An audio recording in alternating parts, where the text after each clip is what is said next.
అవును. ఓకే. ప్రస్తుతం మనతోటి ఎన్ఎస్‌యుఐ అధ్యక్షురాలు చందనారెడ్డి గారైతే ఉన్నారు. వారిని అడుగు తెలుసుకుందాం. అక్క, మీరైతే ఇంత పెద్ద ఎత్తున నిరసన తెలిపారు గదా! మరి విద్యార్థులకు న్యాయం జరగకపోతే మీరేం చేద్దాం అనుకుంటున్నారు? ఇవాళ గత కొన్ని రోజుల నుంచి మేము పోరాడుతూనే ఉన్నాం. ఇవాళ బలం మా బలం ఎంత ఉందో చూపించినాం. ఇంకా బలం ఉంది. మేము హెచ్చరిస్తున్నాం. ఇంకా టైం తీసుకున్నాం. ఇంకా 2-3 రోజులు టైం ఇస్తున్నాం.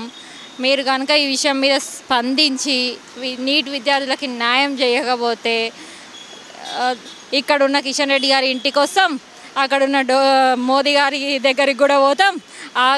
ఇక్కడ కేసీఆర్కి కనుక ఈపు పగలగొట్టి ఎట్లా ఫామ్ హౌస్కి పంపించినామో అక్కడ బీజేపీ గవర్నమెంట్ని మోదీ గారిని కూడా ఆయన కుర్చీకి కూడా పెట్టేసి మేము విద్యార్థులతో పెట్టుకుంటే ఎవరు తట్టుకోలేరు అనే విధంగా మూమెంట్ మా దగ్గర ఉన్నది. మేమందరం నీట్ విద్యార్థులకి న్యాయం జరిగే వరకు ఊరుకోబోయేదైతే లేదు.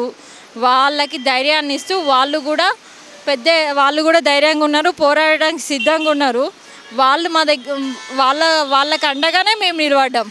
కాబట్టి వాళ్ళకి న్యాయం జరగకపోతే అందరం కట్టుకొని అన్ని రాష్ట్రాల నుంచి మోదీ ఢిల్లీకి వెళ్ళి మోదీ పీఠానికి ఎసరు పెట్టే ఆలోచనలో కూడా ఉన్నాం.